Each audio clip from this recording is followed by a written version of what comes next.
পৃথিবীতে যতটি প্রাণ আছে প্রতিটি প্রাণকে মৃত্যুবরণ করতে হবে।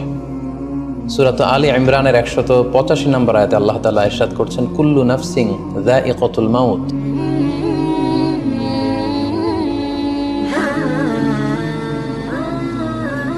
আসসালামু আলাইকুম ওয়া রাহমাতুল্লাহি ওয়া বারাকাতুহু। নাহমাদুহু ওয়া নুসাল্লি আলা রাসূলিহিল কারীম। আম্মা বা'দু ফাআউযু বিল্লাহি মিনাশ শাইতানির রাজীম। বিসমিল্লাহির রহমানির রহিম। আব্দুল্লাহ নামে এক ভাই প্রশ্ন করেছেন, বাথরুমে গিয়ে অনেকে মৃত্যুবরণ করেন, বাথরুমে মৃত্যু কি ভালো না মন্দ জানতে চাই।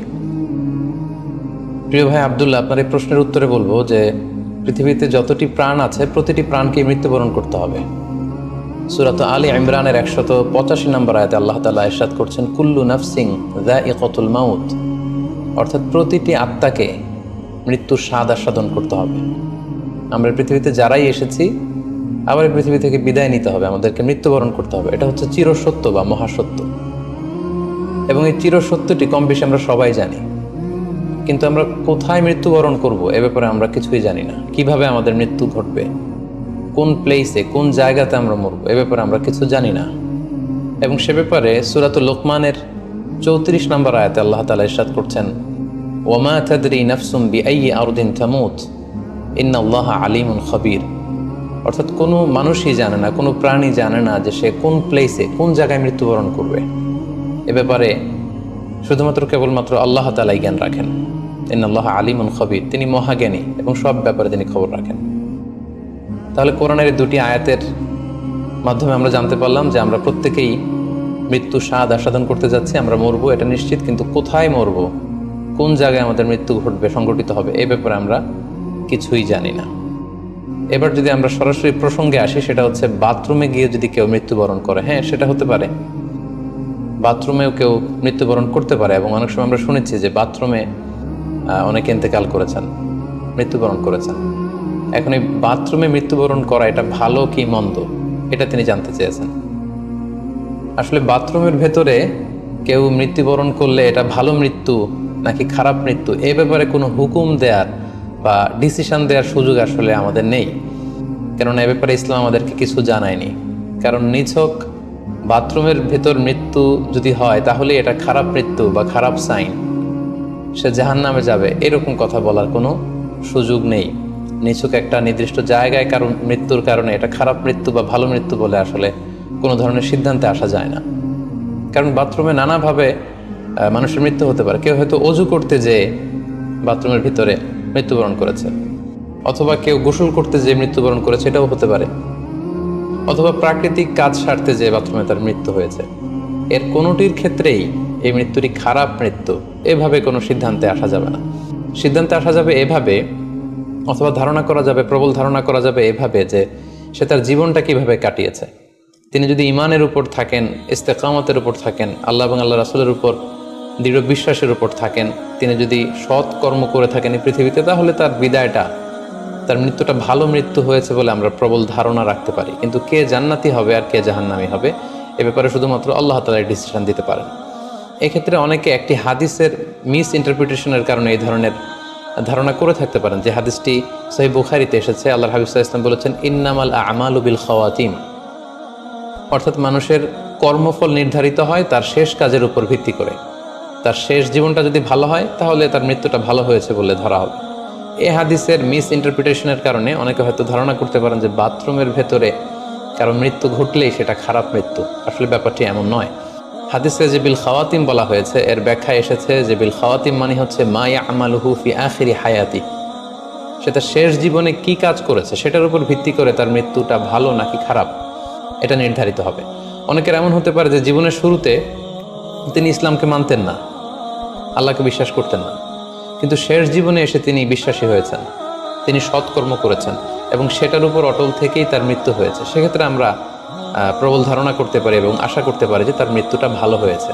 কিন্তু নিছক বাথরুমের ভেতরে যদি কারো মৃত্যু ঘটে এই কারণে এটা ভালো মৃত্যু নাকি খারাপ মৃত্যু সেই সিদ্ধান্তে আসা যাবে না।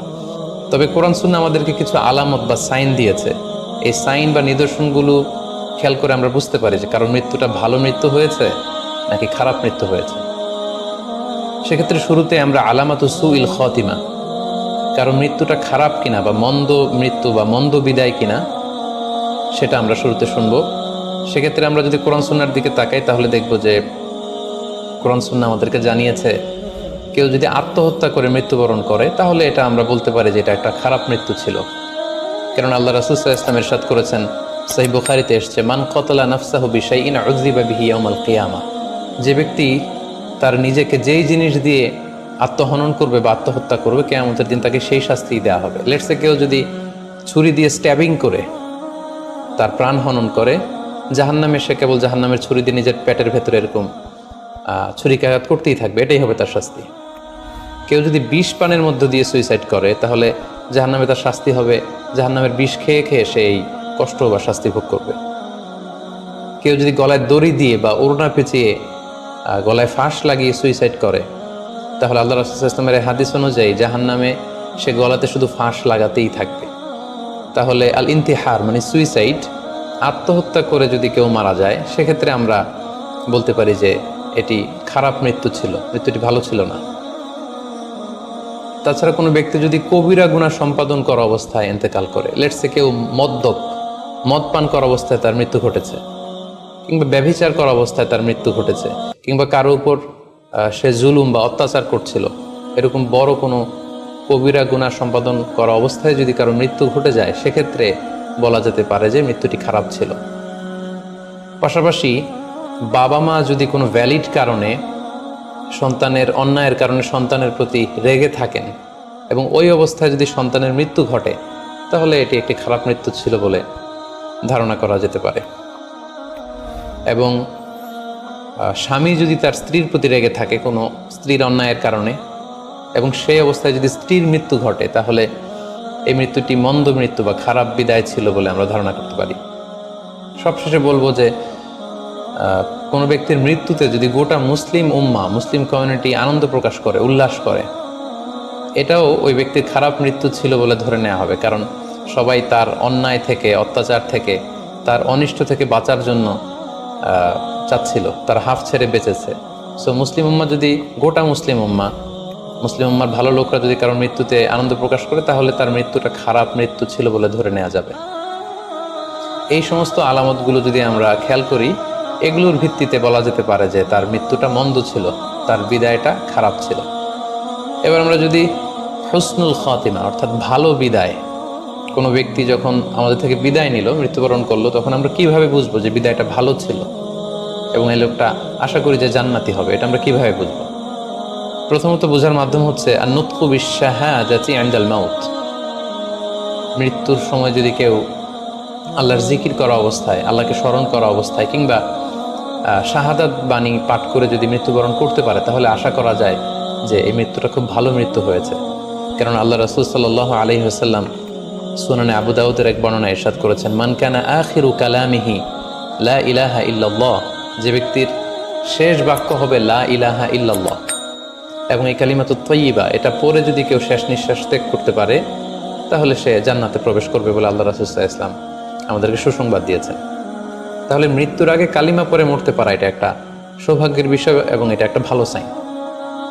পাশাপাশি বিশ্বাসী ব্যক্তিরা, ইমানদাররা যখন মৃত্যুবরণ করে তখন তাদের কপাল ঘেমে যায়, অর্থাৎ মৃত্যুর পরে মৃত ব্যক্তির কপালে হাত দিয়ে যদি আমরা দেখতে পাই যে কপাল ঘেমে আছে, সোয়েটিং, প্রচণ্ড ঘামছে, এটা দেখেও আন্দাজ করা যেতে পারে বা ধারণা করা যেতে পারে যে মৃত্যুটা ভালো হয়েছে। কেননা সুনানে তিরমিজির বর্ণনায় আল্লাহ রাসূল সাল্লাল্লাহু আলাইহি ওয়াসাল্লাম ইরশাদ করেছেন, আল মুমিনু ইয়ামুতু বিআরাকিল জাবিন, বিশ্বাসীরা যখন মারা যায় তখন তাদের কপাল ঘেমে যায়। সো অনেক আল্লাহওয়ালা ভালো মানুষের মৃত্যুর পরে আমরা এটা দেখেছি বা শুনেছি যে ইন্তেকালের পরে তাদের কপাল ঘেমেছিল এবং সেটা দেখে কিন্তু বোঝা যাবে যে মৃত্যুটা ভালো ছিল। পাশাপাশি জুমার রাতে যদি কেউ ইন্তেকাল করে, বৃহস্পতিবার দিবাগত রাতে, নিঃসন্দেহে সেক্ষেত্রে লোকটার ইমানদার হতে হবে, সৎ ব্যক্তি হতে হবে। সেক্ষেত্রে এটা একটা ভ্যালিউ অ্যাড করবে যে জুমার রাতে সে ইন্তেকাল করেছিল। রমাদান মাসে যদি কেউ ইন্তেকাল করে এটা একটা খুশনসিব তার জন্য। পাশাপাশি হজের সফরে যদি কেউ, হজের যে দীর্ঘ সফর, এই সফরে যদি কেউ ইন্তেকাল করে এটা একটা ভালো মৃত্যু বলে ধর্তব্য হবে। পাশাপাশি কেউ যদি জিহাদের ময়দানে শহীদ হওয়ার সৌভাগ্য লাভ করে, নিঃসন্দেহে এটা সবচেয়ে শ্রেষ্ঠ মৃত্যু। আল্লাহ তাআলার কাছে সবচাইতে শ্রেষ্ঠ মৃত্যু হচ্ছে শাহাদাতের মৃত্যু, এবং শহীদের দেহ থেকে গড়ে গড়ে পড়া, মাটিতে পড়া যে রক্তের ফোঁটা, এই ফোঁটাটা আল্লাহ তাআলার কাছে খুব প্রিয়। সো নিঃসন্দেহে শাহাদাতের মৃত্যু এটা পৃথিবীর শ্রেষ্ঠতম মৃত্যু। এবং সৎ কাজ করা অবস্থায়, কোন আমলে সলেহ ভালো কাজ করা অবস্থায় যদি কারো মৃত্যু ঘটে, লেটস সে কেউ তেলাওয়াত করছিল, হি ওয়াজ রিসাইটিং দ্য হোলি কোরআন, ওই অবস্থায় তার মৃত্যু হয়েছে, কিংবা রোজা মুখে ছিল, সে অবস্থায় তার মৃত্যু হয়েছে, অথবা সেজদায় পড়েছিল, সেজদারত অবস্থায় তার মৃত্যু ঘটেছে, এগুলো হুসনুল খাতিমা অর্থাৎ ভালো বিদায় বা ভালো মৃত্যুর আলামত। তাহলে আমরা সুউল খাতিমা এবং আলামত হুসনুল খাতিমা কোন কোন আলামত দেখে আমরা বুঝবো যে মৃত্যুটা খারাপ মৃত্যু ছিল, এবং কোন কোন আলামত দেখে আমরা বুঝবো যে এটা ভালো মৃত্যু ছিল, কোরআন সুন্নাহর আলোকে সেগুলো আমরা জানতে পারলাম। এর কোথাও কিন্তু বাথরুমের ভেতরে মৃত্যুবরণ করলে এটা ভালো মৃত্যু বা খারাপ মৃত্যু, এর কোনোটাই কিন্তু সিদ্ধান্তে আসা যাচ্ছে না। সেক্ষেত্রে সেই ব্যক্তি তার শেষ জীবনে কেমন আমল করেছে, তিনি কি ইমানদার অবস্থায় ছিলেন, তিনি কি সৎকর্ম করেছেন, তিনি কি সালাত আদায় করতেন কিনা, এগুলোর উপর ভিত্তি করে তার মৃত্যুটা ভালো মৃত্যু বা খারাপ মৃত্যু সেটা আমরা বলতে পারবো। কিন্তু নিছক কেবল বাথরুমের ভেতরে কারো মৃত্যু হলেই সেটা মন্দ মৃত্যু, খারাপ মৃত্যু, অপমৃত্যু, এরকম ধারণা করার কোনো সুযোগ নেই। আশা করি আপনি প্রশ্নের উত্তর পেয়েছেন। আল্লাহ তাআলা আমাদের সবাইকে ইসলামকে সঠিকভাবে বুঝার, জানার এবং সে অনুযায়ী মানার তৌফিক দান করুক। হাযা মা ইনদি ওয়াল ইলমু